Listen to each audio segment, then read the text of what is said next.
है, कीर्ति है, वो किसके कारण से है? आचरण के कारण से है। किसके कारण से है? आचरण के कारण से है। हमने अपने विचारों को बदल लिया, हमने अपनी बुद्धि को सुधार लिया। एक मैतर था, मैतर, वो राजा की लड़की से, राजकुमारी से प्रभावित हो गया। अब वो चाहता था, वो छुआछूत था, वो देखना चाहता, बहुत आशिक था, हो गया, रात दिन देखना चाहता था किसी न किसी बहाने से।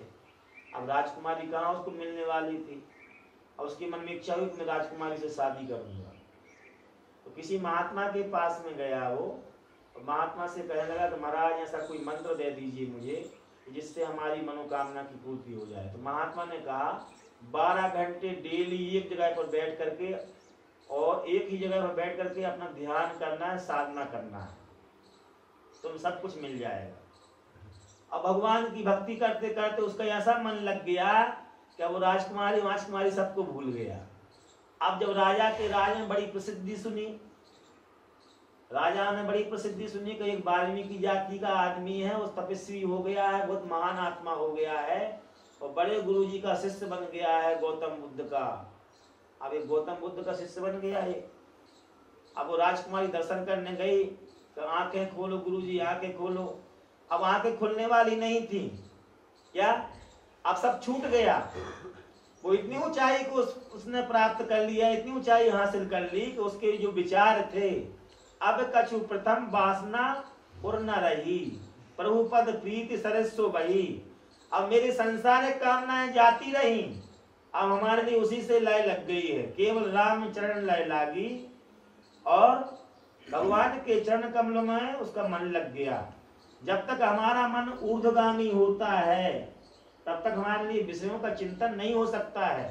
जब अधोगामी मन होता है, मन एव मनुष्याणाम कारणम बंध मोक्षयो, मन ही मनुष्य का कारण, बंध और मोक्ष का कारण है, बंधन का और मोक्ष का कारण है। इसलिए बाय गांधी क्या चली तुम्हारे नाम की आंधी, जीवन भर फिरे एक लंगोट में, आज बैठे 1000 की नोट में। महात्मा गांधी जी ने एक संस्मरण लिखा हुआ है, वो बहुत ही अच्छा संस्मरण है। महात्मा गांधी चंपारण की यात्रा पे जा रहे थे, तो ट्रेन में बैठे हुए थे, 3rd क्लास के डिब्बे में बैठ के जा रहे थे। गांधी जी ने लिखा हुआ है कि 3rd क्लास की यात्रा मुझे इसलिए करना मैंने अच्छा समझता था कि वहाँ गाली गलौज होता है, बीड़ी पी करके थूक देते हैं, ये वो, हम सुधार सके, उन लोगों के लिए कुछ अच्छी बातें बता सकें, इसलिए मैं 3rd क्लास में बैठ कर यात्रा किया करता था। नहीं तो बुराई कैसे समझ में आएगी, कितनी समाज में बुराई है। यदि प्रधानमंत्री महोदय या मुख्यमंत्री महोदय या कोई बड़ा आदमी ऐसा गांव हमसे लोग बोलते हैं गुजरात में कि महात्मा जी तुम आजमगढ़, बलिया, देवरिया, महाराजगंज, आदिवासी यहाँ पर क्यों पड़ गए हो, यहाँ तो खूंखार लोगों का क्षेत्र है, यहाँ चले जाते, बड़ा उत्थान होता, तरक्की हो जाती, बहुत बड़ा आश्रम बन जाता, सौकार आपके साथ चलती। तो हमने कहा इनको ही पूछने वाला कोई आदमी होना चाहिए कि नहीं। मेरे एक प्रवचन जब चल रहा था एक गांव में, तो एक मास्टर आकर के पीछे लेटे हुए थे, तो एक मानने वाले व्यक्ति ने, राजेंद्र भाई, देखा यूट्यूब पर वीडियो में, देखा कि वो लेटा हुआ है मास्टर, और हम उससे बोल रहे हैं कि तुम बैठ जाओ बैठ जाओ, तो बोलता ये तो अच्छा बुरा काम है, अच्छा काम नहीं है। हमने कहा अच्छे लोगों में तो सभी को ही पहुंचना चाहता है, ऐसे लोगों में कथा सुनाना बहुत कठिन है जी। वो व्यक्ति सोए हुए हैं, अब आप धक्का देकर उनको उठाने का प्रयत्न कर रहे हैं। अच्छे लोगों में, आप जैसे लोगों में तो कोई भी सुना देगा, लेकिन जो सोए हुए हैं पीछे से और अनापसना से कह रहे हैं, लेटे हुए, मास्टर होकर के, शिक्षक होकर के, और पंडित ब्राह्मणों का गांव था वो, पूरे उपाध्याय परिवार, और हल्ला हो रहा है। वो एक वीडियो में आप देख लेना, वो वीडियो है। तो हम, उन लोगों ने हमसे प्रश्न किया कि आप ऐसे लोगों के बीच में क्यों जाते हो। हमने कहा धीरे धीरे धीरे धीरे इनके कुसंस्कार हटेंगे, और धीरे धीरे इनका जो कुसंस्कार हट जाएगा तो सभ्यता, शिष्टाचार आ जाएगा, इसलिए इन लोगों के बीच में जाता हूँ बार बार।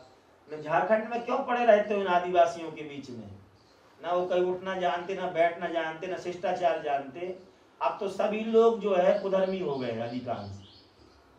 अधिकांश लोग कुधर्मी हो गए। कुधर्मी का मतलब आप समझ रहे हैं, भगवान से मानने से मतलब नहीं है, भगवान को तो मान ही रहे हैं, ब्राह्मण हैं, बढ़िया उच्च शिक्षित हैं, लेकिन आप उनके यहाँ चले जाइए, उठ के खड़े नहीं होंगे। महाभारत में युधिष्ठिर जी महाराज ने कहा कि अच्छा व्यक्ति कौन है, चक्षुर दद्यात् मनो दद्यात् वाचम दद्यात् सुभाषितम उत्थाय आसनम दद्यात् ऐसा धर्म सनातना।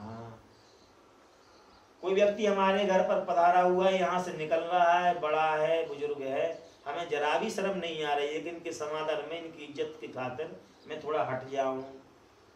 मैंने कल उदाहरण पेश किया था, बनारस में जहाँ पर मैं रहता हूँ इतने बिगड़े हुए लड़के हैं तो कुछ कहिए नहीं।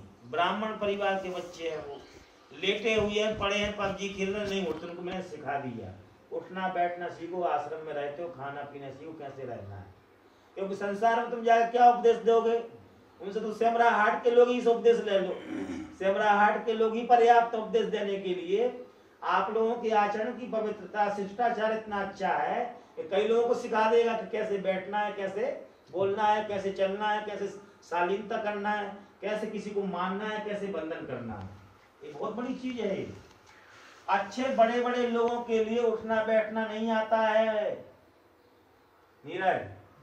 बड़े बड़े लोगों के लिए, जो बड़े बड़े केंद्रीय मंत्री हैं, बड़े बड़े अफसर, उनको बोलना चलना नहीं आता है, उनके लिए भी नहीं आता है। इसलिए हमें कैसे बोलना है, शिष्टाचार के साथ, मान मर्यादा के साथ। हमसे मिलकर के प्रफुल्लित हो जाए व्यक्ति, अपने आप उसको लगे इनके आचरणों से सीखने जैसा है। ये बहुत बड़ी मर्यादा है। वो लोग आए और स्तब्ध हो जाए कि एक गांव में हम गए हुए थे।